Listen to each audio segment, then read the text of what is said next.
Sixers, Daryl Morey have a lot of pressure on them today. They got to make a move somehow. Will they? Will they be capable of making a move that will not disappoint Sixers Nation here at the deadline? Last night's game against the Golden State Warriors was pretty pathetic. Proves that they really do need to do something here at the deadline. We're going to talk all about the deadline. We're going to start talking Super Bowl Sunday, halftime shows, all different kinds of things. Lots happening today, trending in the AM, live with your thoughts and opinions in 30 seconds.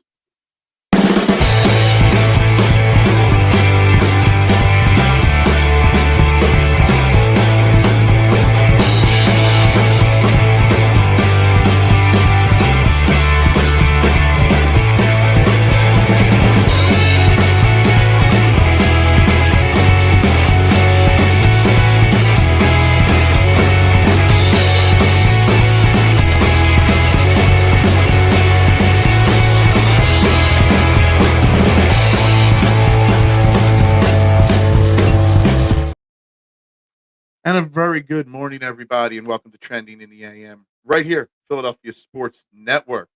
We're live, Facebook, YouTube, Twitter, you know the drill.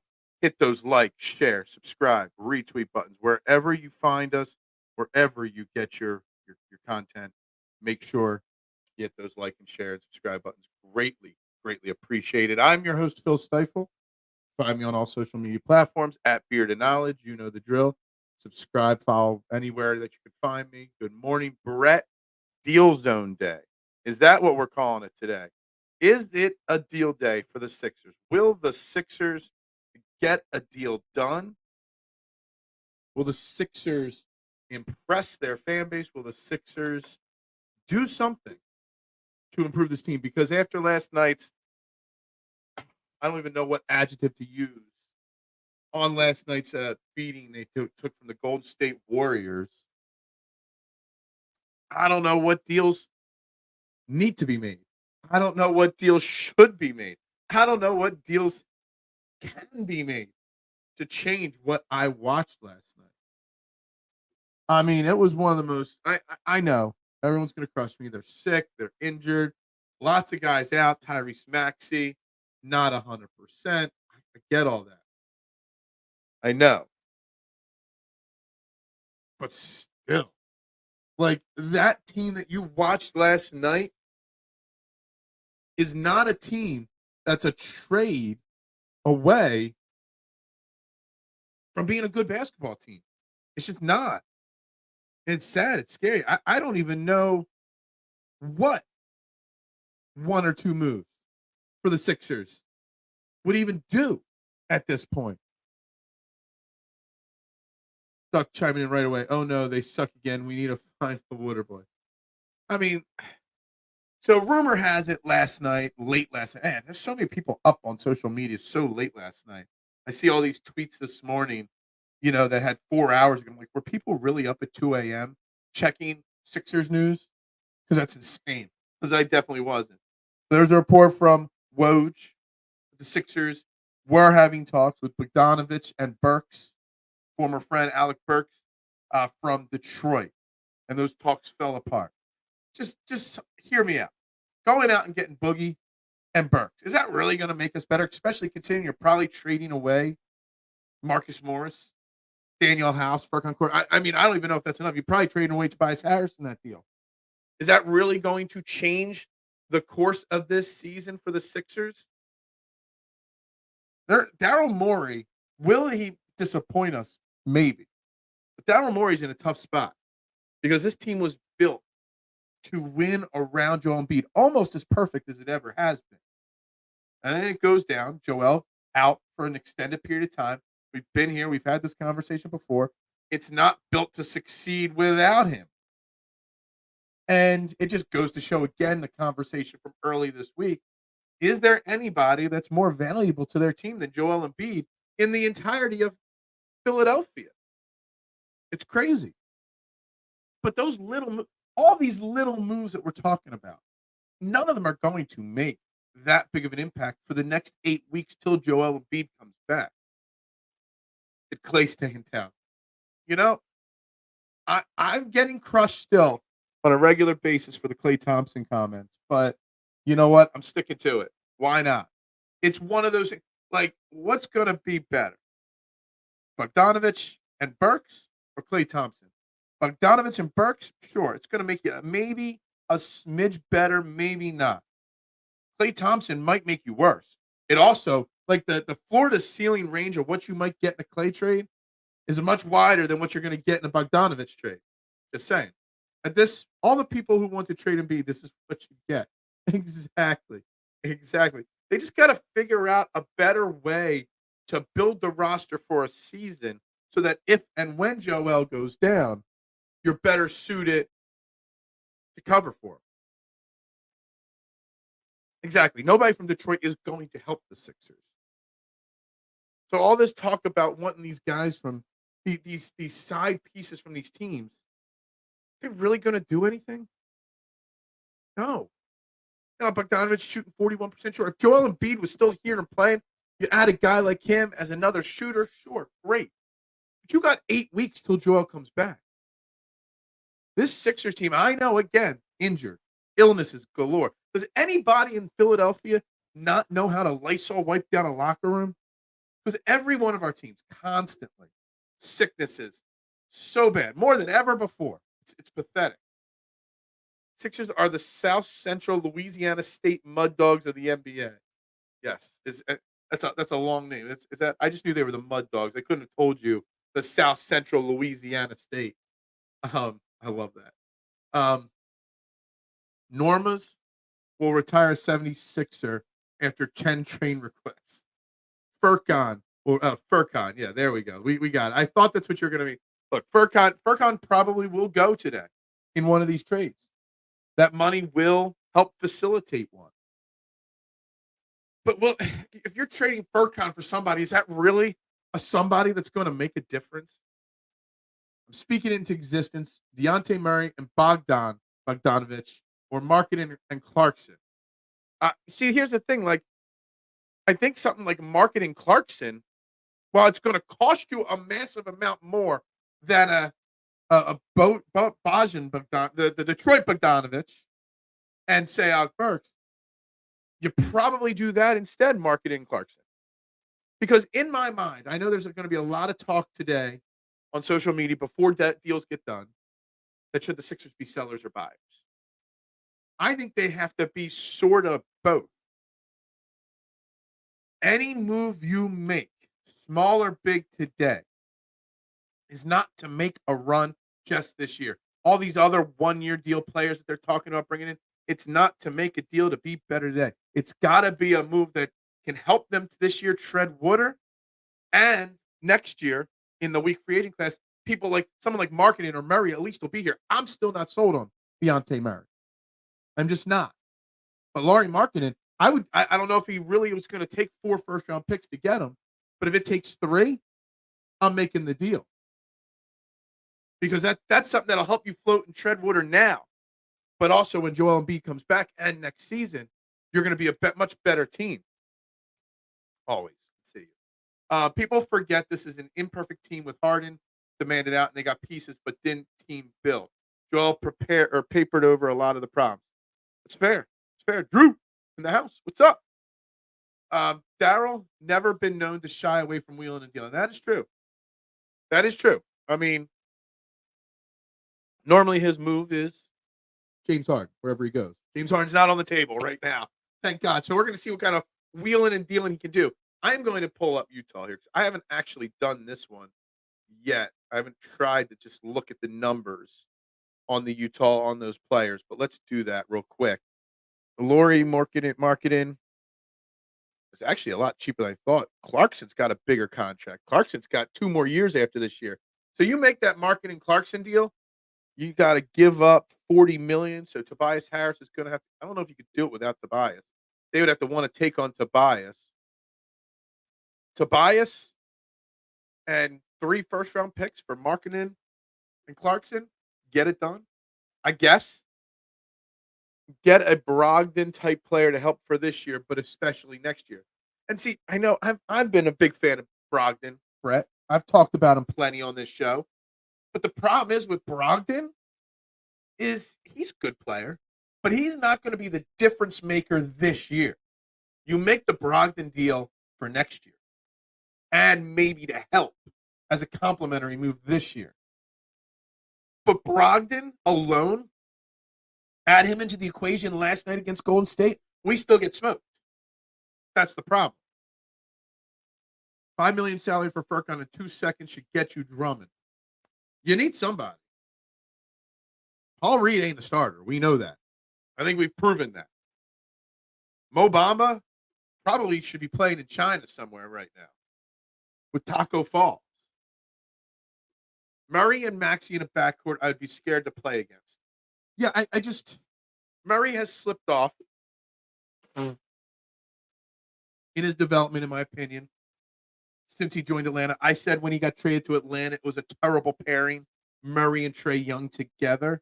So maybe putting him with Maxey in this situation, maybe we could see Dejounte Murray reach his full potential. I'm not sure. We got an honest question from Twitter from my man Jose. Is the season over? I mean, it really does feel like that right now, Jose, that the season is falling apart in front of us right now. It really does feel that way. And I get it. I truly, truly get that feeling and that vibe. I mean, the juice last night, in that game last night, there was none. It was such a negative energy. Now, some of that negative energy around the team is because Joel is down, and you know what that means. Some of that negative energy is just because everyone feels like shit right now on the team, because literally the entire team is passing a virus around. Seriously. Who cleans and sanitizes that locker room? Because they need to get fired into the sun. That's what superstar MVPs do. They cover up a lot of the imperfections. Absolutely. And that's Joel's job, to cover up those things. But what I think he's getting at is they were good pieces to add around Joel. But now that you've got to rely on Marcus Morris and you've got to rely on Batum, guys that aren't even on the court half the time, it's just showing that maybe it was an imperfect trade when Joel's down. Bring Brogdon in, and they have a great guy to pair with Melton as the other guard. Melton, Maxey, Brogdon, sure. But I'm telling you, Brogdon alone isn't going to change this year. In my opinion, if you're getting Brogdon, you're doing Brogdon for big picture.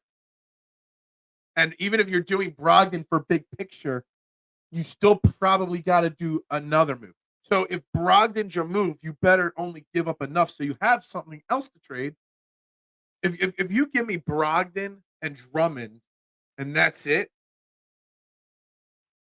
we still make the playoffs, but we're done. I don't know if that's good enough. I'm not sure. Give me Brogdon, give me Drummond, and give me somebody else, another shooter. Maybe then we're talking. Waiting around for a player or the right deal is not a good strategy, especially with the free agent class being one of the worst in recent memory. So, and that makes the case to meet Utah's demands for Lauri Markkanen, if that's your, because Lauri Markkanen, a real true stretch for a guy that could get his shot, that could fill up the stat sheets, can fill in that offensive void till Joel Embiid comes back, and then when Joel Embiid comes back, be a guy that's either A, going to have open looks nonstop, or B, keep the double teams off of Joel. So maybe then with the weak free agent class, you go all in and match that Markkanen for first round. If you're going to give me Clarkson in the deal as well, sure. Just do it. Get it done. Because that's the only thing, that's the only big, bold move is what's going to save this season for the Sixers. But big, bold move also could potentially put you in a position moving forward next year. Any Sixers trades has helped not just season, but also next season and beyond. So go get Murray. Another Dejounte Murray. And I don't know what it is. When he was with the Spurs, I was a huge Dejounte Murray fan. I thought that kid had some potential. I wanted him to be the Ben Simmons. He was one of the guys I was talking about on this show years ago. Well, other shows I was doing years ago when we were talking about trading Ben Simmons. One of the guys I wanted them to use Ben Simmons to get was Dejounte Murray. And I just something about it. I just think that maybe the imperfect pairing of him with Trae Young is what made me sour because then I see a different side of him. I don't know. He could come here and be totally different and be a superstar here potentially, but he also could be just depends on what it's going to cost too. Where's all the chatter about Nick Nurse being the best coach in 76ers history? They can't even sniff a victory. Mister, that's an interesting comment because I kind of last night we've been even in this downward trend. I've been complimenting Nick Nurse because he's very, very transparent, very honest, and very open with what he says. And Joel, I mean, he calls out, Paul Reed and Mo Bamba. I mean, he says the right things, but once Joel went down, nothing's happening. I don't know. I don't think anything is changing this year unless the Bulls fully sell White, Drummond, DeRozan. DeRozan's another one. Does DeRozan make them better this year while Joel is out? Does he help? Does that move help? I would right now probably say, sure. I wasn't for DeRozan, but at this point, I guess. Not much needle-moving moves this year with MVP out. Brogdon and Drummond is more on brand because those contracts expire. I do know those. Brogdon isn't expiring contract. Brogdon still has one more year on his deal. Drummond is an expiring contract for sure. But Brogdon I'm almost positive, got 1 year left on his deal after this year. Good morning, Eric. How you doing? Also on top of this, guys, we're going to talk some football too today. We're going to talk a little Super Bowl. Friend of the show, 49ers fan, Gammon Brown will be back on around 8:50, 9 a.m. Give us a 49ers take on the Super Bowl. I do want to bring up Super Bowl halftime shows. We got Usher performing this year. Thoughts on halftime shows and stuff like that. We'll get into that as well. But obviously, we're talking some Sixers right now, guys. Make sure you're hitting those like and share and subscribe and retweet buttons for me as well while you're watching. DeJounte. Is that how DeJounte? How am I saying it? DeJounte. That's how I'm saying it right, aren't I? DeJounte. Or is that not how you say it? I don't know. Marketing is only 26. He's got 1 year left on a very reasonably priced deal. So then you'd have the rights to keep him after next year if you see he's a perfect pair. I never really talked about marketing this week and last week on these deadline things because I didn't think it was an attainable trade. But now after watching last night's game, I kind of feel like Daryl Morey should be on the phone trying to figure out if he can get that deal done. Because that's the kind of move that's only kind of move that is available that might save the season. Not blaming Nurse when 4 to 5 of their top 8 is out. I mean, look, Joel's out. Morris has been in and out. Batum's been in and out. Has Rocco even played? Melton is still out. Everybody. Harris has been sick. Maxey last night, I mean, should have just sat him. He obviously was sick as a dog last night. And you're out there playing, risking spread and whatever is spread and even more. So you can't blame him for that. Yeah, you're not going to win a lot of games with Springer and Ricky Count. I mean, I kind of feel like at points last night, Marshawn, I was watching a process game. Like, I really felt like I was watching the process Sixers at times last night with that lineup. The problem is when you build a team around a player is that when that player goes down, you're screwed. Absolutely. Agreed. And they built the closest to a perfect team around Joel this year. DeRozan absolutely helps keep them afloat while Embiid is out. It's the fit with Embiid that's clunky. And so does that make DeRozan a good trade then? A great target. Helps now, but doesn't help big picture. I don't know. I'm not sure. But honestly, at this point, at least with DeRozan, I think he's on an expiring contract. Switch back to the Bulls, adjust trade, close that out, close the Utah Jazz out. Let's put the Bulls up on my side screen here. I'm almost positive DeRozan's he's an expiring contract. So at least if it's not a good fit and it's clunky, you're done with it at the end of the year. But it's not just Joe who's out. Yeah, everybody's out. literally half the team is out. Starting lineup of Maxey, Melton, Tobias, Batum, and Embiid was rated. Yeah, but problem is, you never have that lineup together. You said Deontay. Did I miss the J? I know it's DeJounte. Deontay. Dude, on par. I mean, literally, I can mispronounce a name that minorly, and you're not going to let it slide. That is why I love the core 12 right there. Laurie isn't realistic, and I get that, Sky, and that's why I haven't talked about him. That's why I haven't talked about him all week on this show, because it isn't realistic. But then after watching last night, I'm saying you swing for the fences. If you really truly want this team to contend this year, if you really want them to be in a good position for next year, you swing for the fences. And Laurie, while not realistic, is a swing for the fences kind of move. It's going all in. I guess. It does smell like process Sixers. Dude, some of these games that you're watching, you're looking at the minutes last night. KJ Martin, a nice young player. He played 29 minutes last night. He played okay. He played good last night. He's had some good games and some bad games. But in what world is KJ Martin playing 29 minutes? Ricky Council, 10 minutes. I thought somebody else had big minutes on the bench. Furkan had 16. I mean, it's crazy. Nurse is a great coach. He got that Tibbs disease where he can burn out your roster. So you need a smart, productive, proactive GM, keep people buying low, selling high. I don't think he burned anybody out. He just didn't disinfect the damn thing in the locker room. Get some washy-washy. Grant, if you're watching, Grant gets washy-washy.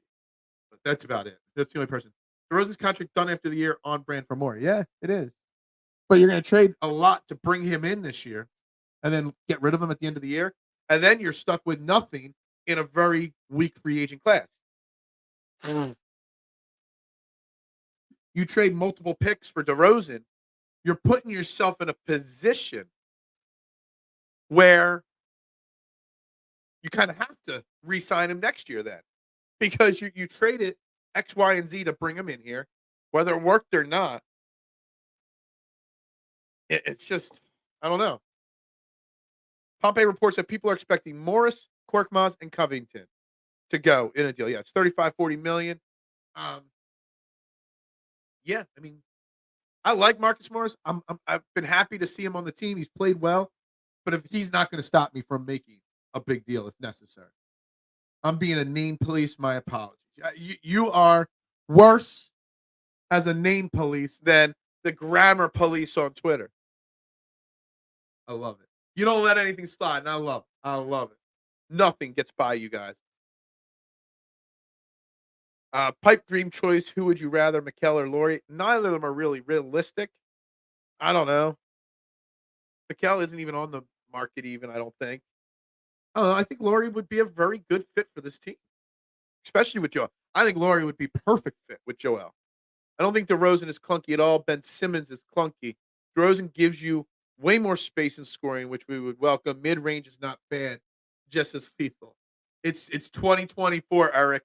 Mid-range ain't a game anymore. DeMar DeRozan belonged playing in the NBA in like the mid-90s. He would have been like an all-pro player back then, or AP top deal. He would have been a top-tier guy in 1995. Yeah. It is a tough one. Hit that like button, Core 12. That's right. Perfect time for me to remind you guys. You asked for it. I did it. We got Core 12 t-shirts out there. Look at that. Core 12, Trend the AM t-shirts. Bio of the show on Facebook and YouTube is where the link is to my shirt store. You can get that. The original Fairway to Heaven, not some knockoff copycat league, and the Stop shirts. Perfect time. Plug my shirt store. There you go, guys. See, I love the segues like that. Laurie is the better player. Yeah. I don't even think it's just necessarily the better player. It's also, I think, the better fit for what we have and what we will have when Joel comes back. Yeah, they are pipe dreams. Tough calls. It's like that. That's like playing a game of who's better with my nephew Connor. He always just names two random NBA players. Say, who's better? Who do you like better? Well, it's who I like better, or who do I think's a better fit, and who would I trade for? Lots of things like that. DeRozan and Joel, taking up the same space in the perimeter as the new MPA. DeRozan would be an upgrade to Tobias. That's where it gets clunky when you keep Tobias and DeRozan on the same team. If you go out and get DeRozan, then you'd be flipping, hopefully, Tobias in another deal. Maybe you find a way to send him off to Detroit. I know those talks faded away, supposedly. Bogdanovich and Burks was the rumor last night. You do that deal with Tobias, and then you bring in Bogdanovich, you bring in, Burks, and you bring in DeRozan. You get rid of Morris and you get rid of Tobias, basically. Is that a team? Is that a team you're happy with? No more Tobias and Morris, and bring in DeRozan and Bogdanovich and whatnot? I mean, maybe it makes you tread water, but once Joel comes back, I don't know. One of the best dream scenarios is me walking with a custard in hand in a room with Pompey at the other end in an expensive suit. What? Are you trying to pie him in the face or something? I'm not sure what you're getting at there, Eric. I don't admire the NBA as much. Quick threes game nowadays, no highlight. Yeah, I mean, it's a different game, Travis, for sure. Growing up in the, in the 90s and the late 80s, it was a different time, different style of basketball. You won't get guys like Clarence Weatherspoon succeeding in the NBA, just grinders, mid-range jump shot guys. Brett Brown wouldn't have gotten blown up by 30 at home. Yeah, Isaiah Cannon, man. Boy, I remember the name Henry Sims, but Isaiah Cannon. Why didn't you put Tony Roten's name in there? There too, mister. Klay Thompson to the Sixers. Get it done, Mitch. Mitch, me and you are the only two on the Klay Thompson train. It's a swing for the fences move that is going to either be a total bust or a total boom. And I'm willing to take that chance. Why not? Swing for the fences. Why not? It ain't going to cost as much as people think getting Klay Thompson. I think they're ready to move on from him. They're not really contenders, so it's not like they expect 3 first-round picks for Klay Thompson. What do you rather, Lauri Markkanen, 4 first-round picks and whatever else, or Klay Thompson, just with match salary? Does he? I forget what he said on the show yesterday. I had him on yesterday, and I know I brought it up. Joel wants Tobias here, so naturally the front office will get rid of him. Look, I'm telling you, you get rid of Tobias Harris, it's a big loss, especially right now with all the injuries and stuff. Tobias Harris is the leader of the locker room. He is. He's the Kyle Schwarber of the locker room, somebody that we complain about a lot. But really, when he holds a lot of the team together.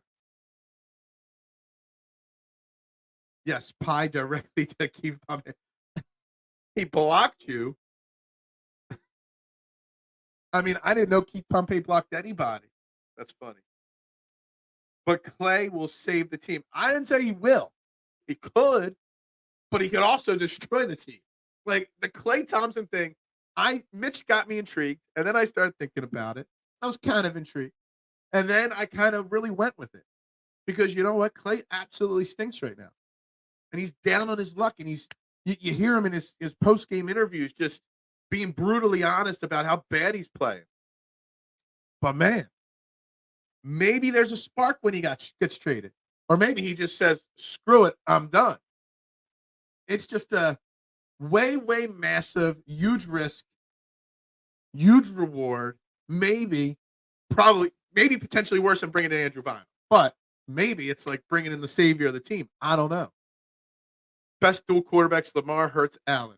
We're trying to switch it right to football. I gave a little tease of baseball with a little touch of, mentioning Kyle Schwarber. And I wanted to talk about how yesterday was my favorite day of the offseason in baseball. It's the day the equipment truck leaves for Clearwater. You're loading up the equipment truck, 10,000 baseballs, the Gatorade bottles, all the different. I love it. I love it. You would think they wouldn't need to load an equipment truck up. I think they would just have the equipment down there already, have spring training equipment, whatever. Anyway, it just seems very inefficient to have to send a U-Haul truck every year back and forth to Clearwater, but that's beside the point. I'm trying to dabble and throw a little seed of baseball in. And Travis is out here dropping this.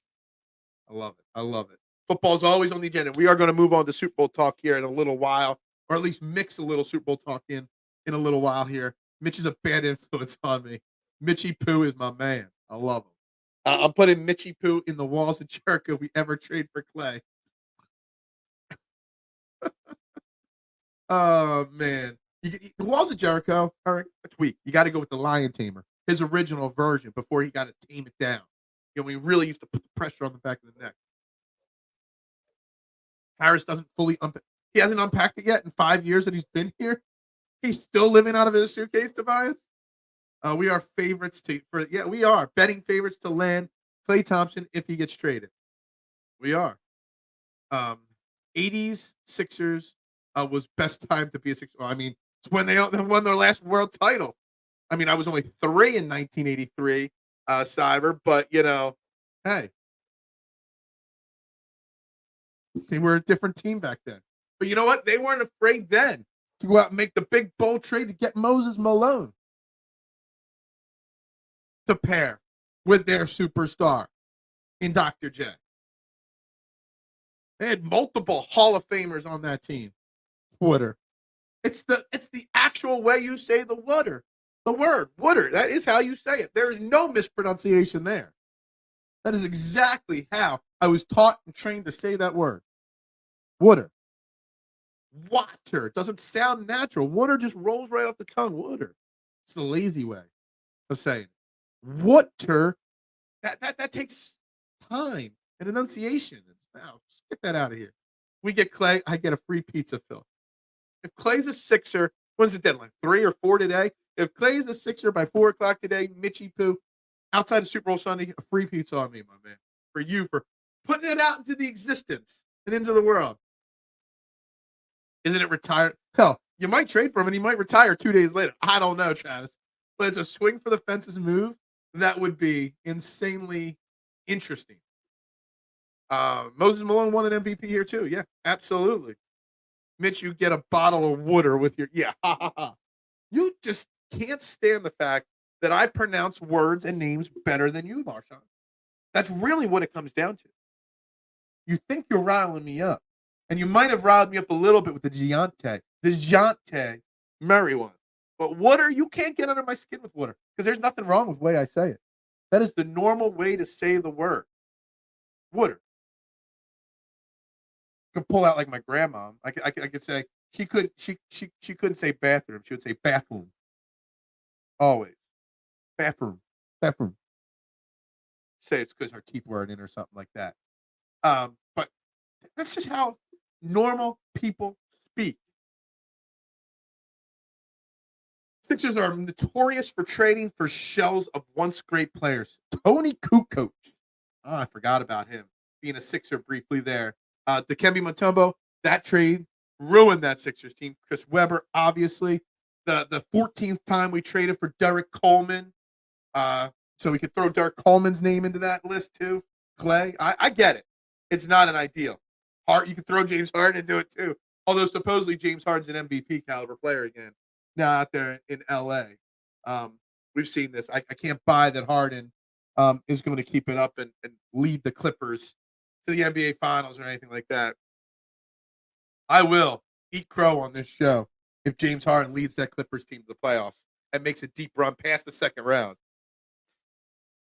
I really will. And that really pissed me off, too. Bottle of water? Yeah, can I get a bottle of water with that? That's just how you talk. It's normal speech. Normal way of talking. I see other Philly content creators say water, too.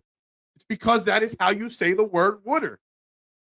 We're not saying wood. We're saying wooder. It's different. The way you spell it, wooder, that's not how we're saying wooder. Got to get it right. Get with the times, Marshawn. Harden needs Viagra next season. He's wasting money. I don't know what's going on with it. It's just kind of frustrating seeing him. And those Clippers play well right now. It's Wooter. No, it's Wooder. It's very basic. C-Web and AI were horrible together. They were. I can't believe I bought into that hype too. What year was that? 'Cause I was older than 16. I forget what year that was. It was after '01. That like '03, '04? Yeah, I bought into the hype too. I definitely did. I resent when people try to force me to properly enunciate my words. It's water, damn it. Exactly, mister. It's water. That is what it is. Aqua Bowman is Aqua Bowman. It is what it is. You say it how you want. Andrew Toney would been all Sixers great if he was not injured. Yeah. 2004, I think it was. Yeah, Weber. I think so. I think so. I'm surprised they never gave us Derek Coleman and Chris Webber on the same team. It's Wooder, guys. It is. It is. That's how you say it. Coleman accidentally had less than half a tank left. He was actually. I remember loving watching DC. That's what we used to call him, DC. I used to love him in a Sixers uniform, but he wasn't good when he was in a Sixers uniform the second or third or the fourth time, or the 15th time. Watt, as in J.J. Watt, ex-NFL player. So Watter. No, stop with your proper pronunciation. Get the proper pronunciation out of here, Dave. Southern accent sounds goofy. I don't have a Southern accent. I got a Philadelphia accent. Derek Coleman would kill it in today's NBA as a stretch four. Actually, yeah. I mean, his conditioning wasn't always up to par. I don't know if he can run like he would need to in today's NBA. But as a stretch four, yeah. As a Kevin Love type corner 3-point big, sure. Yeah. I love he had that smooth little stroke from deep. I barely jumped off the ground when he would shoot. I crack up at all these people wanting to give away bench roll guys making the bench bad for one player like Murray or another good player. Need a great bench too. We need something, Ryan.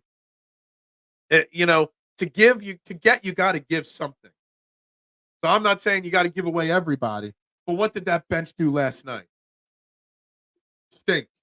So, you got to give to get. That's the key.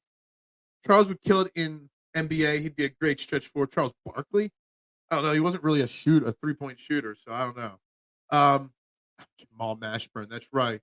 You can't write a better satire than Billy King's. Billy King will always be dead. If I found, he would probably block me on social media. I was at a wedding. This is when he was still with the Sixers as a GM. I was at a wedding. We were waiting in the valet for our car to get brought around, and Chris Webber just happened to be at the hotel too, waiting in line at the valet. And I'm like, "Yo, Billy Gay," just went like that to him, and he just turned around and walked away. Like didn't want to say hello, didn't even give me an acknowledgement. Looked at me, turned around, about face, and walked away. I didn't even say anything negative. So Billy King is always dead to me. Prime DC was a monster. What was his prime? Like 3 weeks though? That guy was fat and out of shape like 90% of his career. Yes, get bench guys who are very good, add to the team, making it better all around, not just one guy. You're asking for a lot if you're going to want to make multiple moves. You can only do so many things. Prime on-court Rasheed Wallace would be perfect big man compliment to Joel Embiid. Yeah. Always wanted him to play in Philly. Yeah, it's okay. Autocorrects. Although there will be the autocorrect police correcting you, but it will never be me because I fall for the autocorrect police all the time. So it's okay. It's all right, guys. I got to take a quick pause here. I got to refresh Twitter here. I got to see if there's any news. I don't know if anybody else is paying attention. I got to find out if there's new rumors, new everything. But yeah, no breaking news. I really wanted news to break mid-show. I really did. But I can't. Wooder is automatic. Yeah, if I try to type Water, it autocorrects it to wood. It does. It absolutely does. Guys, we got Gammon Brown coming up here. I don't know, about 15 minutes or so. Give us a little San Francisco 49ers fan perspective on the Super Bowl, whether they care about the whininess of their own team, like we do. I do want to mention Usher. I was thinking about halftime shows last night and Usher being the halftime show. And there's a chance there might be other people with him on stage. There's not. Last year, Rihanna did it pretty much solos. Sometimes we got the compilations. What are some of your favorite halftime shows? I was going through pretty much all of them yesterday just out of curiosity, ones I forgot. And I saw one that I totally forgot about. And it is the total biggest mix mashed together randomness halftime show I've ever heard of. And I forgot because it was 19, 20-year-old me watching this. That was a long time ago. There was a halftime show where you had, I think it was 1999, Big Bad Voodoo Daddies with Stevie Wonder and Gloria Estefan. Is that not the most random group of people on stage? Nowhere near one of the best or anything like that. Just one of the weird combos. I still say Bruce 2009-ish was the best. Prince 2007, also the best. I prefer a solo act or a band. I don't need these huge compilations of different people, although 2022, the Dre, Snoop, 50 Cent, Eminem, I think Mary J. Blige was in it too. That was probably one of the three best Super Bowl halftime shows of all time. Breaking news, it is water. Yes. Billy King studied some of the best thrift shoppers and coupon Susies to own his GM craft. Is that what it was? Oh, Webster trades Wooder for Wooder in a swing for the fences trade. I see what you're doing there. Sixers also traded for a wash big dog, Glenn Robinson. That's right. Forgot about that one. So not stoked about the Super Bowl. Debo is still talking. I'm gonna. That's gonna when Gammon joins me here in a little bit. I'm going to ask about Debo's trash talking. KC 23, 49ers 17. Interesting. I got a poll rolling on Twitter, and we'll address it tomorrow. My brother, the one with the beautiful hair, according to some of the commenters, is a massive 49ers fan. Fugazi 49ers fan, but he's a massive 49ers fan. My father-in-law is a massive Chiefs fan. Who do I want to see suffer more? My brother with a 49ers loss or my father-in-law with a Chiefs loss? I don't know. Right now, my brother is getting crushed in the comments and the poll. 75-80% of the people that have voted so far want to see my brother suffer. But man, I don't know. I don't know if I need my father-in-law rubbing another Super Bowl trophy in my face. One with all the rap stars. Yeah, that was 2022. That was Eagles year. Fantastic halftime show. And it wasn't 50 cent. It was like 55 cent. It looked like he put an extra 5 cents on or something like that. When were the Roots the halftime show? I still say one of the best concerts I ever saw, and I saw it multiple times, was when the Roots opened for Santana, who opened for Dave Matthews at the Vet. The Roots, Santana, Dave Matthews trio at the Vet, I think it was 99 I went to see that. It was a fantastic concert. The Roots are so underrated. With everything that was going on, the YouTube halftime show was great, yes. And I just prefer one band, and that's it.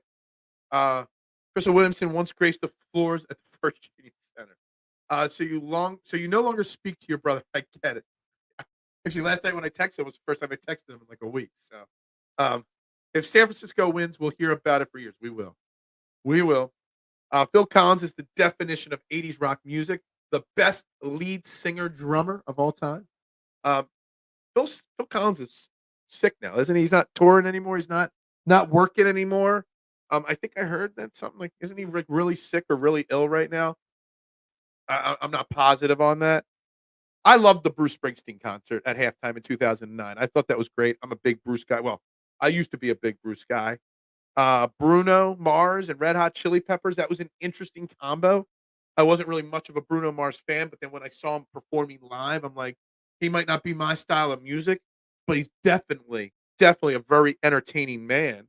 Probably puts on a great show.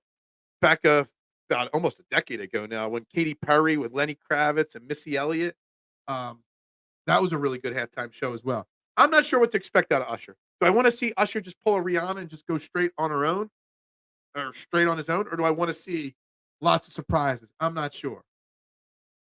Marshawn, I think we got Phil the gatekeeper signature move. Bottle water. Mitchie Poo throws Phil a bottle. He splashes his face, splits the rest of it, and RKO's him. I don't know if RKO would be my move. I really don't, Eric. I don't think so. Remember, Randy Orton says that his back's all messed up from laying too many RKOs out of nowhere. Debo Samuels forgot we trashed them in the NFC Championship game and hit a meaningless regular season game. Yeah. Exactly. Exactly. Roots played the NFC Championship. Oh, okay, gotcha. I thought when you said it was a Super Bowl. I love the Roots. Um, again, when I saw them at the Vet with Santana and Dave Matthews, again, I think it was like '99, maybe it was 2000. Um, all three groups, Santana, the Roots, and Dave Matthews, came out for a all along the Watchtower encore, and it went on for like 20 minutes, and it was probably one of the most amazing live things I've ever seen. Just saying, I've seen a lot of concerts. So yeah, I'm with it, Eric. Homage to Yokozuna. Yeah. Prince was special. Prince was a lot of people say the 2000 and whatever. I think it was 10, no 7 was before Bruce. So 7, 8. Prince. Everyone says that's the best halftime show of all time. Um, and it's right up there for me, for sure. The Diamond Cutter. That's right. The original one. Yeah, exactly. The Diamond Cutter. DDP. Before L.A. Knight, there was DDP. Um, you're right, Brett. My bad. Some Santino's Cobras. Yeah. Who says wrestling's fake? I could just go like that and just poke you and knock you out cold. Yeah, wrestling's fake, guys. We've gotten so far off the tangent today. So far off the tangent. But, that's what we do here at the show. Katy Perry or Lady Gaga, not up there for Super Bowl performance. The Katy Perry one with Lenny Kravitz, it was good. Lady Gaga, see, all that kind of music, it's just not my style of music. I appreciate some of their performances, like it's an entertaining performance, but it's not my style of music either. So that's why, like Katy Perry doing Perry with Lenny Kravitz and Missy Elliott all together. That if it's somebody I don't like stylistically of music, then they better have a great compilation thing going. If it's somebody I like Bruce Springsteen, I don't need anybody else mixing it up with them. That's how I like halftime. Usher's not one of my favorites, so I'm gonna need something else to keep my attention during the show. I can't just be Usher doing his thing. It's not that Usher's bad. I just not a fan. Collins had a displaced vertebrae and back issues that keeps him. Okay, I knew there was something. I thought it was sick, but obviously it's physical, not like sickness and stuff like that. Um, it's a shame. Great drummer. Genesis was great in the '80s. With Usher, we are at least getting Little John. Probably, probably. Tell your guests that the Niners will not get in the way of the biggest crossover moment for the NFL, and that's the Swifty proposal. Eh. Oh, man. When I texted my father-in-law last night about the poll that we're running on Twitter, who do we want to see suffer more? All he said back was number 87, MVP. And I'm like, and engaged on the stage. And he just laughed. The Chiefs fans think it too. It's going to happen. I don't remember Disco Inferno having a submission. I just know he used a stunner as his finishing move. Um, but I don't even remember him having one. Like I don't. Um, not sure. But he was Glenn Gilbert, I think was his name. The Disco Inferno. He's still around producing. I don't know where he is now. I know he was in TNA producing for a little while. He was an entertaining jobber. He was, but he made a nice. He had a hell of a stunner too. Niners already lost, and they sound like they're maiming the excuses already. Mm. Speaking of excuses, are the Niners making as many excuses as Doc Rivers already is in Milwaukee? They're now 1-4 under Doc Rivers, and he literally, in a 30-second clip the other day, gave 5 excuses to why they were losing games: the altitude, the schedule. We played too hard at defense, and that hurt us offensively. Like, oh my God. Has there ever been a scenario where a coach has been fired, like Adrian Griffin? Probably wrongly fired. Hell, Mike Budenholzer, wrongly fired. And then Griffin fired. And then you bring in Doc Rivers and 5 games in, already regret it. Like, if I was Dame Lillard, I'd be like, I left Portland for this? Milwaukee's still going to make the playoffs. They'll figure it out. You're trying to have a new coach, whatever. But my God, Doc Rivers, there's something wrong with you. Something seriously wrong with you. Making so many, not winning any fans over in Milwaukee or in your locker room with the way you're acting. You'll kill Bertie. He's a hanger and yeah. I still good. Yeah. Please, just Glenn Rivers is sufficient. That's right. That's right. It's not Doc. He is not the doctor of anything. Simple Glenn. I don't have to worry about him anymore. I'm so glad he's not our coach. And we might have made some comments about Nick Nurse and questioned him a touch this morning. But man, Glenn Rivers, man. I was watching the Super Bowl at my grandma's house with the family when Janet Jackson had the war boat malfunction. Awkward silence. Isn't that weird when those kind of things happen when you're younger and you're around like grandparents or older people? Very, very unfortunate. Glenn Shivers. I know. I do like that. It's Glenn Shivers. Dude, the excuses. The 49ers are already lining the excuses up. They're taking a play out of the Glenn Rivers playbook. I mean, seriously. It's pathetic what's going on in Milwaukee. There's got to be buyer's remorse already in Milwaukee. There has to be. And they're obviously not afraid to fire a coach. They're paying 2 other coaches right now, along with Glenn Rivers. Didn't they just give him like a 7-year deal too? Or a 5-year deal? 49ers are complaining about conditions of the field. There are issues with the conditions of the field. Practice fields, the Super Bowl field. I mean, there should be problems with the field, but they already are there. And that is a problem, without a doubt. You want the doc title? I need to see a certificate that proves that you went to DeVry University and got your doctorate, and then I will give you the doctor title, okay? That's not a knock. Anybody that went to DeVry, it's just a joke.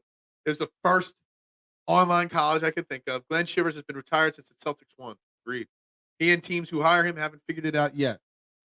I thought the Sixers were his last stop. I thought the Clippers were his last stop. Maybe this one will be it. I don't know. But he is not. He's hurting his legacy big time. Every time he talks, he's hurting his reputation. Excuses and lack of accountability. And we saw it firsthand for 3 years here in Philadelphia. And Milwaukee's getting a 3-year dose of it in 3 weeks already. Has it even been 3 weeks? Dr. J and Brett, is it Schiller? I don't want to mispronounce Brett's name. Dr. Brett Schiller and Dr. Julius Irvin. Yeah. I hope Debo asks out this summer like he did a few years ago. Bring him to Philly. We'll love him once he gets to Philly, right? I went to Grand Canyon University because of the Colangelo. Vinny Del Negro was better, and he used to write plays on notebook paper and keep them in his pocket. I like that. I like old school notes. I handwrite everything too. Nothing wrong with notepads and paper. Everything doesn't have to be tablets and electronics. Whiners are complaining about the practice service, and they gave us crap on the playing field being wetter than a teenager. Oh my God. I got to get that off the screen. Guys, you guys never disappoint with the comments. You got it right. German names aren't hard. My German name, Stiefel, is very hard. Everybody mispronounces right there, Stiefel, because the way it's spelled, it should be pronounced Stiefel, but our name got Americanized to Stiefel. So German names aren't as easy as they sound because I is pronounced E and E is pronounced I.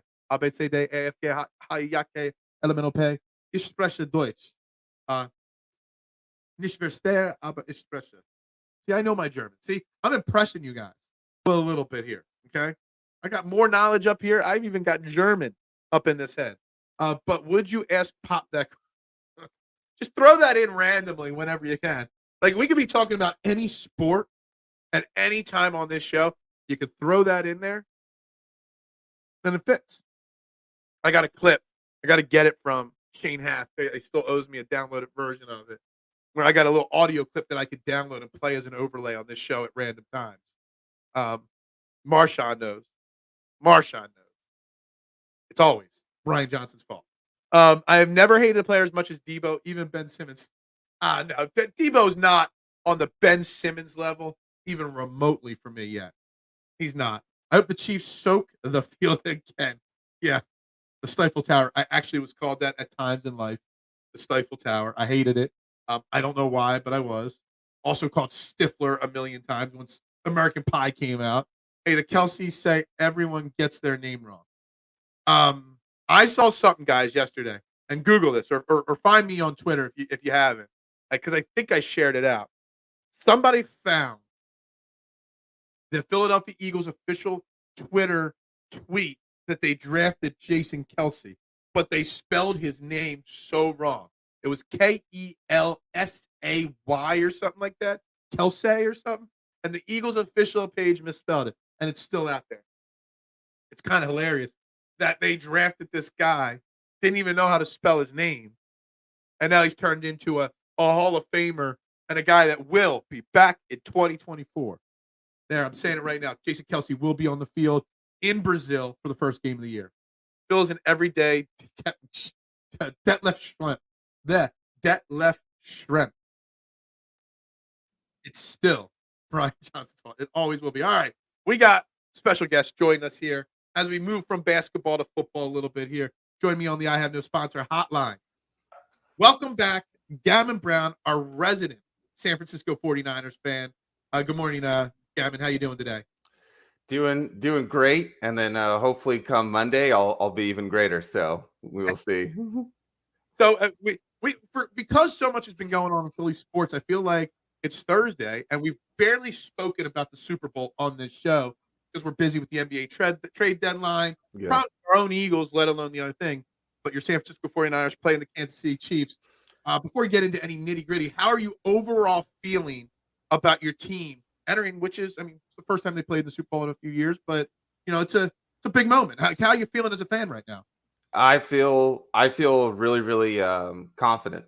To be honest with you, seeing how you guys played them, last Super Bowl, they seem like this team seems more gettable than they ever have in years past. Is kind of the way I'm feeling about it. But it's still Patrick Mahomes. I mean, he's going to be a problem. So, and I think that's a very easy general question for 49ers fans.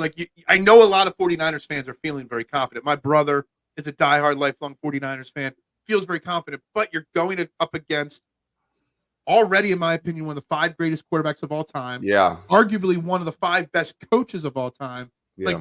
Why are 49ers fans so confident? But it doesn't even matter the rest of the team. You're going up against those 2 people. That's got to put some cause for concern, right? It does a little bit, but you look at it even with the Philadelphia Eagles, right? Nick Foles, he took down Tom Brady and Belichick. Eli Manning did kind of like a same thing.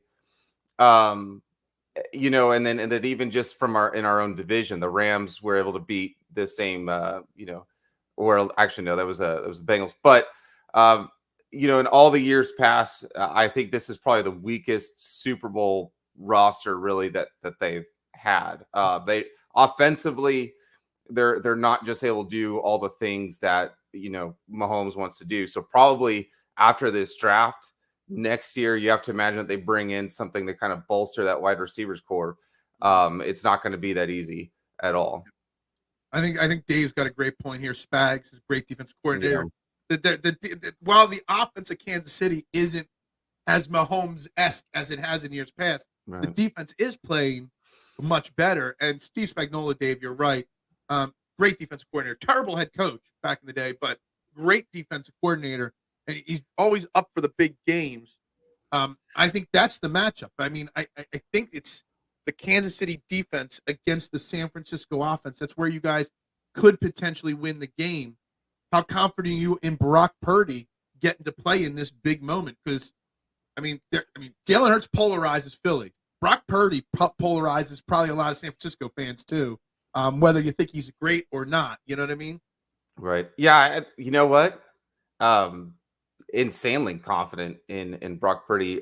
We 49ers this season had the 8th most rushing attempts in the NFL, and then as far as a team, we were 32nd in passing.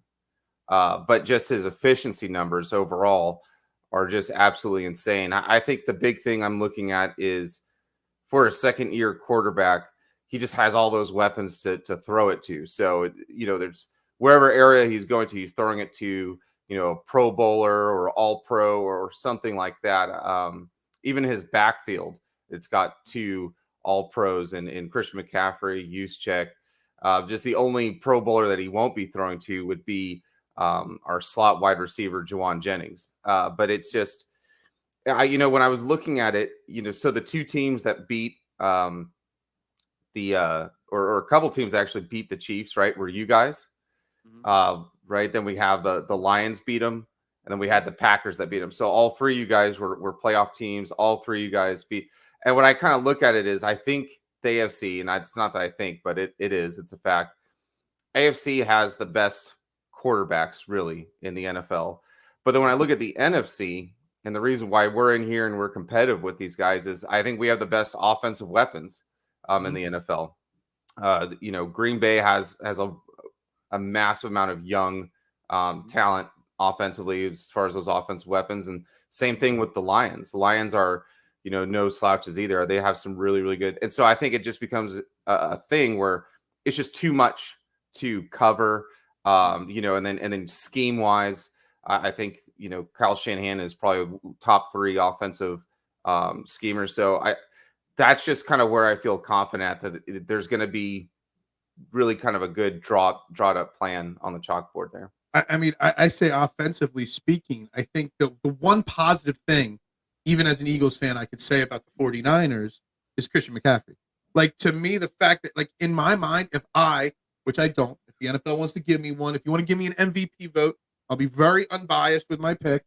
If I had a vote, Christian McCaffrey would be the MVP of the NFL this year. That's how talented I think he is. And, Brock Purdy, he's not going to make too many mistakes. He's also not going to put the entire team on his back and carry them down the field. It's Christian McCaffrey. The whole running back situation in the NFL, you don't pay running backs, whatever. There's one exception, and it's CMC. Yeah. What's it like to have a player? I mean, like, he is probably one of, if not one of the top 3 players in the NFL right now. It's absolutely insane. Like, I think like you're like a quarterback's 2 best safety blankets, right? Is one is going to be like a running back. So if you got like your Saquon Barkleys or just somebody, a Derrick Henry, right? Like just somebody who can just hand the ball off and then they'll do all the heavy lifting.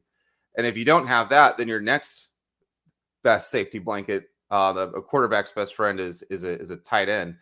So just it's really rare to see a team with just 2 all pros at that position. But to have a guy like Christian McCaffrey, I mean, gosh, we had in one game he threw for a touchdown, so he actually does have a decent arm. He ran for a touchdown. So we saw him throwing in the championship game last year. It didn't work out well for you guys. So I'm just gonna throw that out there.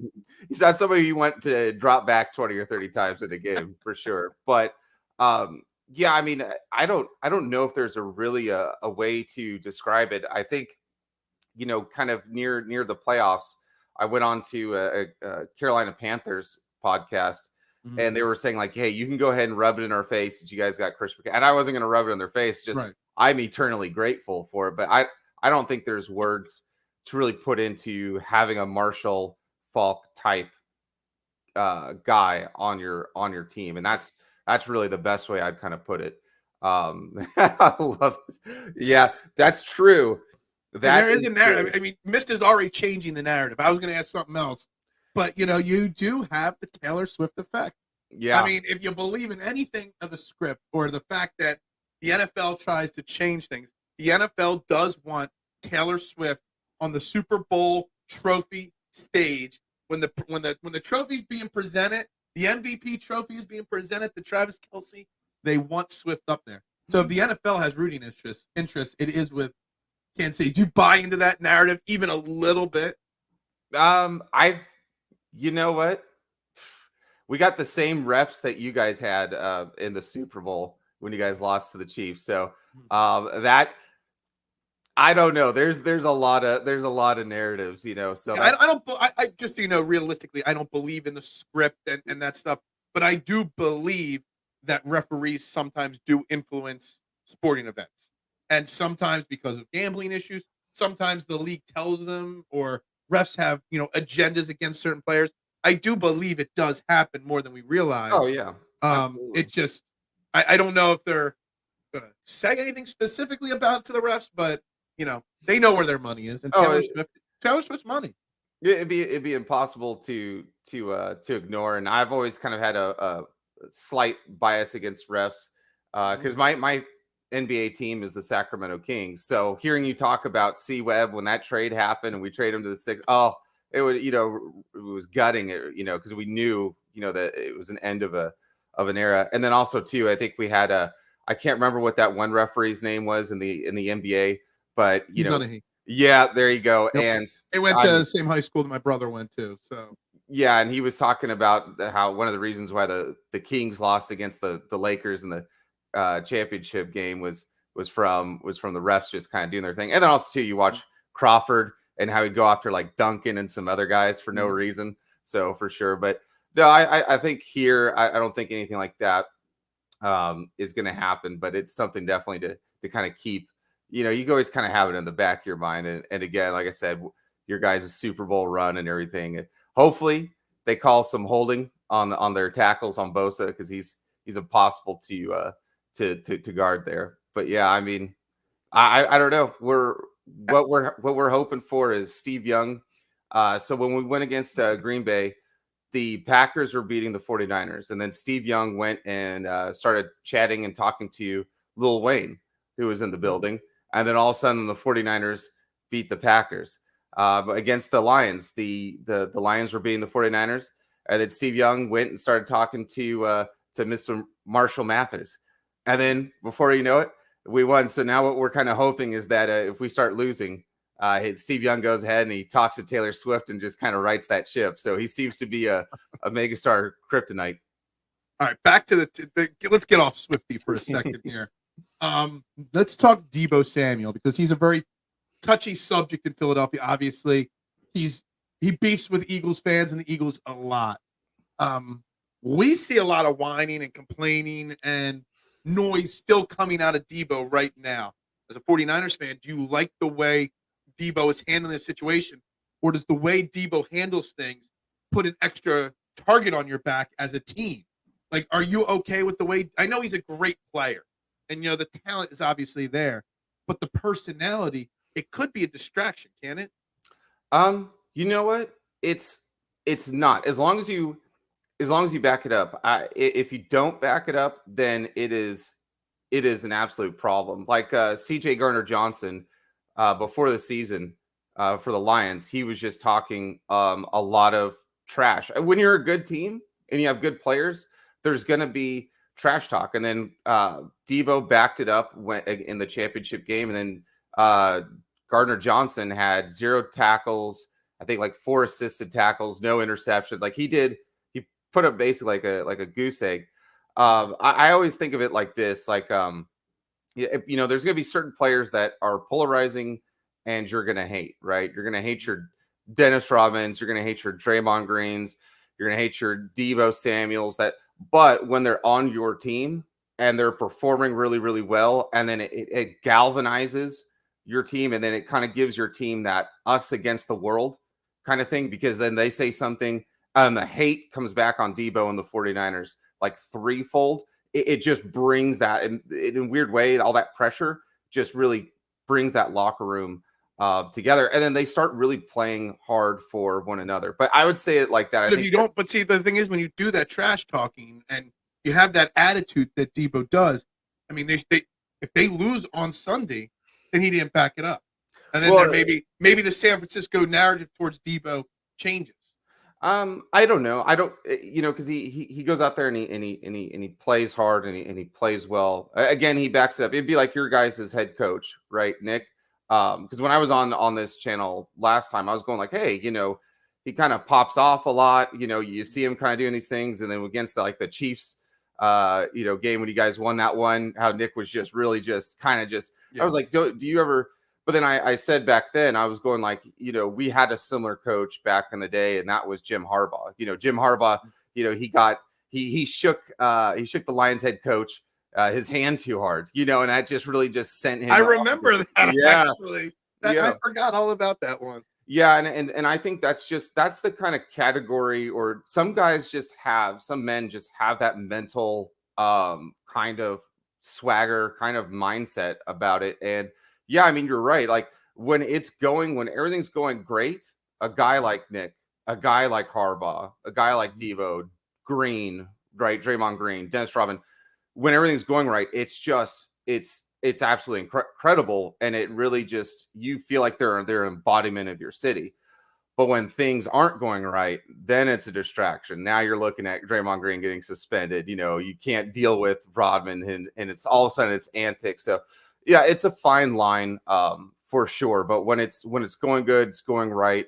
Again, in a weird way, I think that like I said, your head coach, I saw a lot of similarities with your head coach and Harbaugh, and I just think it brings the team together. Oh man, yeah, mine too. I really hope he makes it into the Hall of Fame. Torrey Holt, I feel like should be in the Hall of Fame. I retweeted out the list of the players a couple days ago because Eric Allen is still on the list, and I don't know if you know much about Eric Allen, but Eric Allen is one of the greatest cornerbacks of the '80s, and he's still not in the Hall of Fame. I forget who else is on the list. I tweet far too much to find this tweet. So. Yeah, the Hall of Fame stuff to me is just surprising because I just remember I was bamboozled for so many years. I was like, why is it taking so long to get Brian Dawkins in the Hall of Fame? Like it just took it just seemed like the Hall of Fame in all sports, in my opinion, they're all terrible in the Baseball's sense of how players are selected to the Hall of Fame, the style, like the voting rules. Like in baseball, if you only get 10 tries to get voted in, you know what I mean? And you're eliminated from there's so many stupid things in all the Hall of Fames. It just makes zero sense to me. Absolutely. Yeah. So, but that's really all I got on the 49er front. Yeah, I mean, I was gonna just say, just if I love the term game theory or game plan. How do you see Sunday playing out? Because I'm still. I mean, it's a 1.5 point 49ers line. It hasn't really moved much. I think it's going to be a close game either way. Oh, yeah. Obviously, you're going to predict the 49ers are going to win. I will give my prediction tomorrow. Right. But how do you see the game flow going? Oh man, I think it's just going to be just a vicious, hard hitting game. Like these guys are really going to lay it all out for each other. First, I'll kind of give my score prediction. I think it's 49ers. It's going to be 23-17. I think is low scoring game.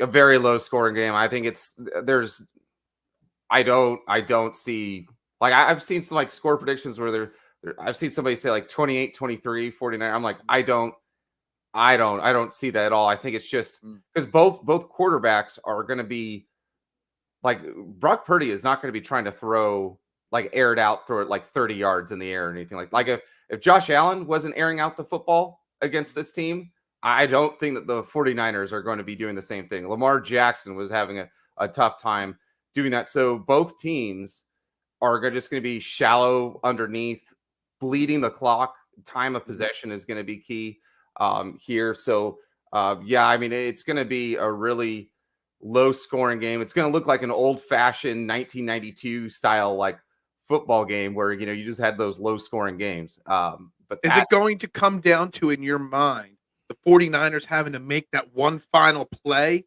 on offense? Or is it going to come down to the 49ers defense having to stop Mahomes one final time at the end of the game? Because that's always, in a close Super Bowl, it's either Brock Purdy's got to make that one big pass to Deebo Samuel to win the game, or Bosa has to make a key sack of Mahomes, or, the Eagles, when they won the Super Bowl in 2017, it came down to a huge strip sack on the final or one of the final drives of the game that solidified it into the Eagles' favor. Is it going to be the defense of the 49ers or the offense that has to make that last play? I think it's going to be the 49ers offense. I think both of these teams are going to try and really screen the hell out of each other for a good portion of this game. And I say this, let's say that there's 6 minutes left in the game or 5 minutes left in the game. 49ers have the football. The 49ers are already up 23-17. I mean, I still see it as, the 49ers are going to try and bleed the clock. Just looking back through all this stuff, the Chiefs, when you look at their win-loss record, right? Because Mahomes isn't putting up insane numbers like we're used to seeing him, right? Like 50 touchdowns and just all these air yards. They really win the game by time of possession. So I think it's just going to be more so about who can keep the other team's defense out there long enough. Because eventually, your defense is going to wear out. The Chiefs defense, statistically, and they're playing great. But the reason why they lose some games is because you keep any defense out there for 35 minutes, they're not going to be good. So we can keep Patrick Mahomes. If Patrick Mahomes only plays like 25 minutes of this game, that's going to be huge for the 49ers. I agree. I hate, like, if you've watched the show a few times over the year, I always hate when I give like keys to victory for the Eagles. I hate when I've got to use time of possession because it sounds like such a cliche, simple, like, oh, whoever wins the turnover battle and whoever wins time of possession wins. Yeah, no way. Of course it does. But I think you're right. If you could keep Mahomes, because even though Mahomes isn't having as great of a season as before, I mean, he's still Patrick Mahomes. Yeah. You know what I mean? You don't want to give Patrick Mahomes the ball with 2 minutes left in a 1 score or less game, because odds are in your head that Mahomes is going to do something magical to get the job done. So I think you're right. The time of possession, although cliche, keeping Mahomes off the field, that's a big key. Real quick before I let you go, we talked a few minutes ago on this show before you joined. We started talking about the halftime show, Usher. I want to know your opinion. Are you a fan of the Usher halftime show choice? And what are some of your favorite halftime shows that we've seen over the years? You know what, I am. I do like this halftime show. It's not like right now in my, I'm not super just insane, but I do like it. I think it'll be. Do you prefer when it's just one performer like Usher or last year with Rihanna, or do you like it when you get those compilations of a couple years ago when we had Dr. Dre and Snoop and Mary J. Blige was on stage. I think Eminem was there a little bit on that show too.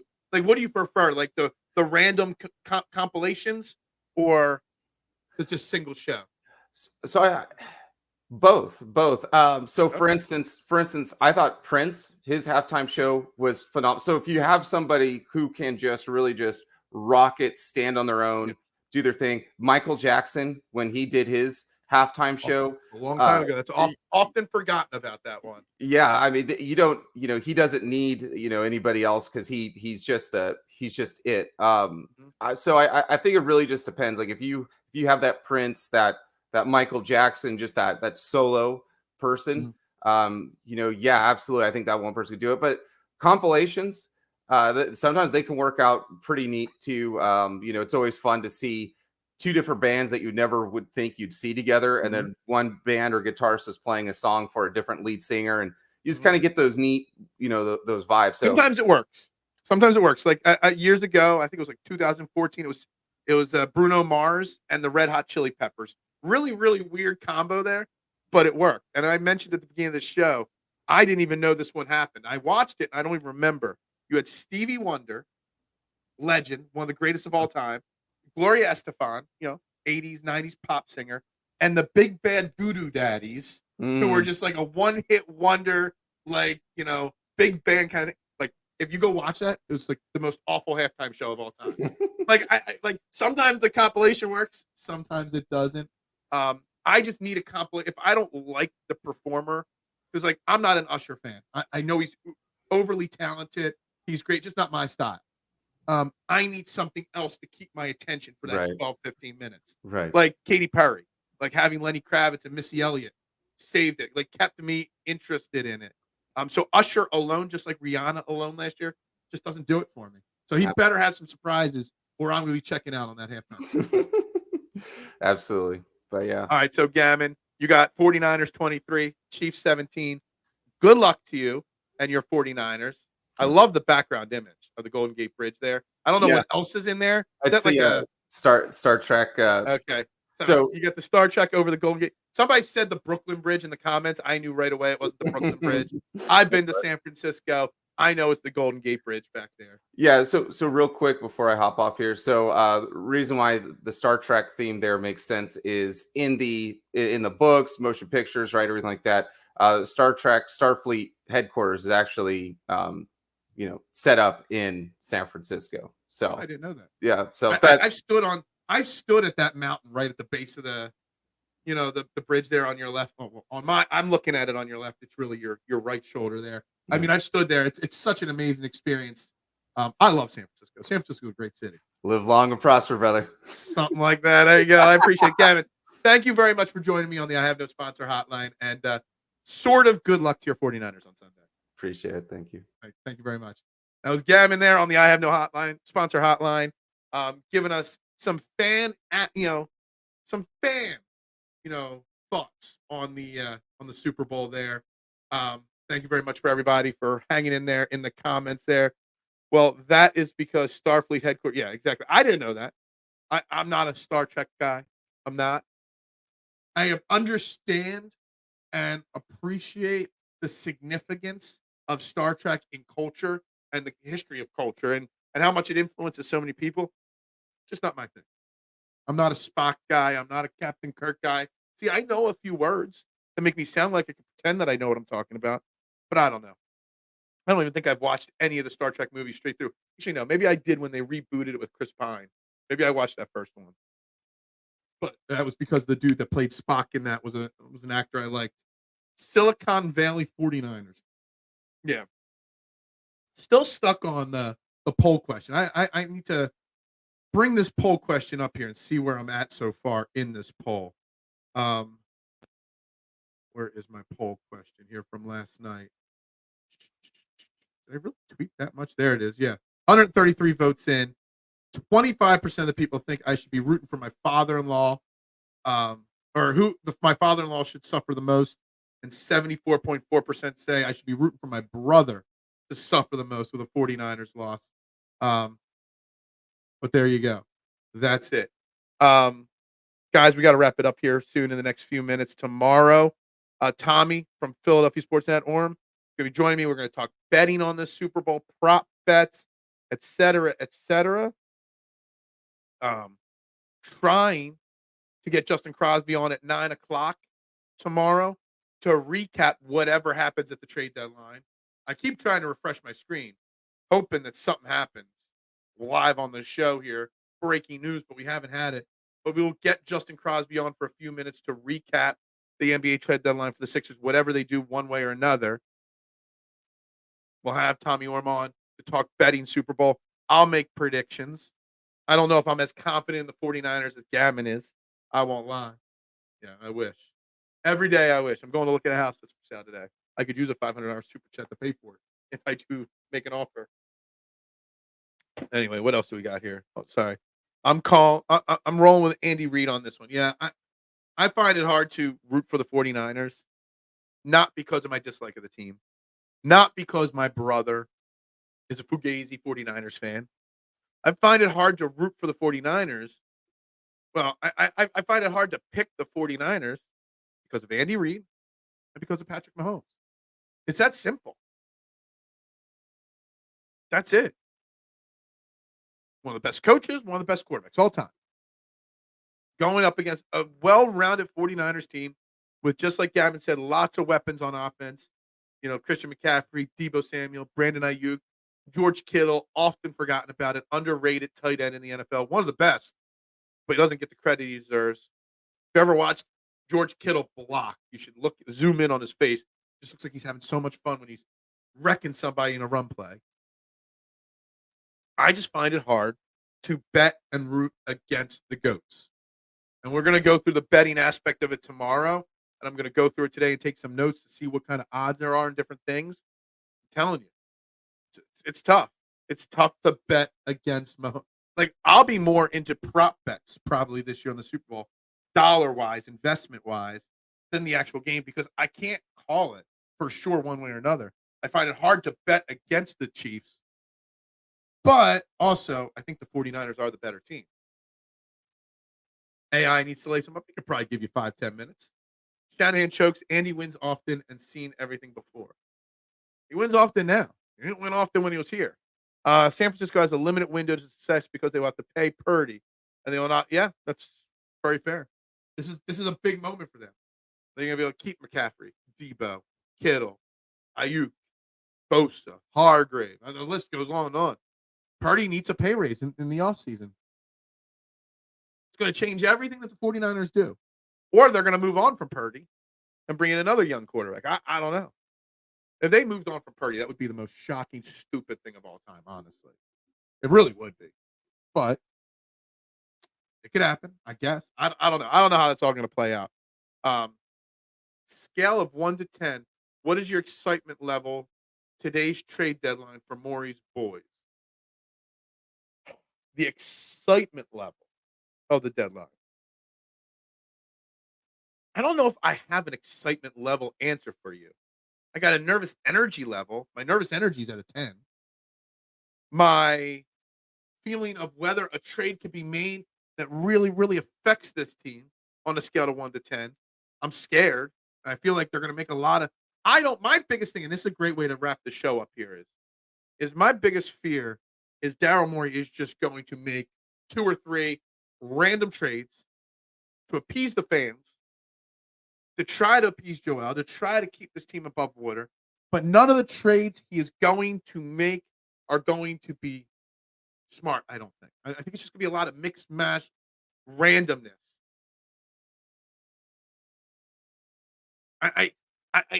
I'm worried. It's just going to be randomness. This exact like we don't need 3 George Hills on this team, and I feel like he is going to overpay for 2 or 3 George Hills, and say this is going to keep us afloat till Joel comes back, and Joel is never going to come back.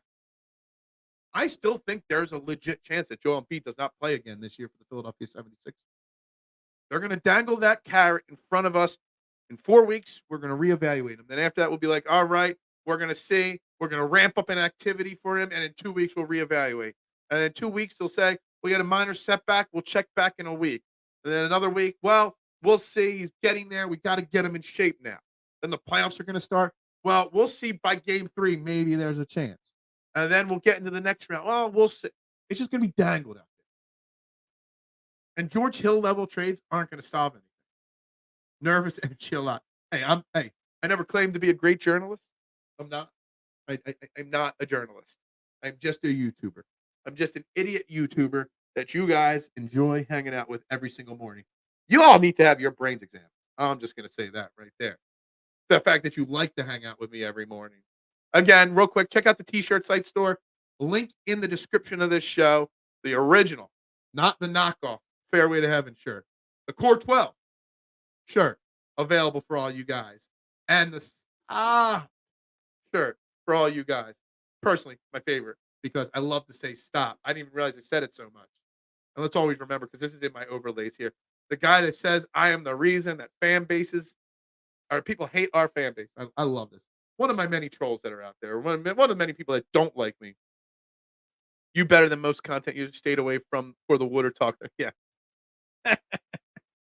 Oh man, I appreciate it. I try to bring something different. I almost went live during the Sixers game last night and did a little watch party. It's something I'm thinking about doing occasionally. I could set it up here. I could watch the game on this screen, talk with you guys on this screen. I thought about doing it last night, but I just need a break. I'm tired. I'm tired this morning. Really didn't want to wake up this morning. Rather creator, not user. Content user, content creator. I got you, Marsha. I appreciate you. I appreciate everybody that tunes in every single morning. So make sure you guys hit that like button, that share button, that subscribe button, that retweet button. Wherever you're watching, we're finding a few Twitter comments every day coming in. Although, which is crazy because there's like 700 people watch this show on Twitter yesterday, and there was only like 4 comments from one person on Twitter, and that's it. So still the bread and butter in the comments are coming from YouTube. But if you're watching on Twitter, you can comment. You just click the box. It brings up a chat box. You chat, you watch, you enjoy, have your answers. Yeah. Pound that like. There's only 11 likes so far. Support the merch. Filthy Animals. Wasn't that the name of like a group in WCW days? The Filthy Animals. Maskless Mysterio, Rey Mysterio, or Maskless Mysterio, Billy Kidman. I don't remember who else. The Filthy Animals. Just so you know. Respectfully. That's right. Everything's respectfully on this show. Guys, got to wrap it up. Big day today. Everybody have a great day. We'll see you tomorrow. Tommy Orm, Justin Crosby, Super Bowl predictions, trade deadline recap. We got lots on the agenda tomorrow.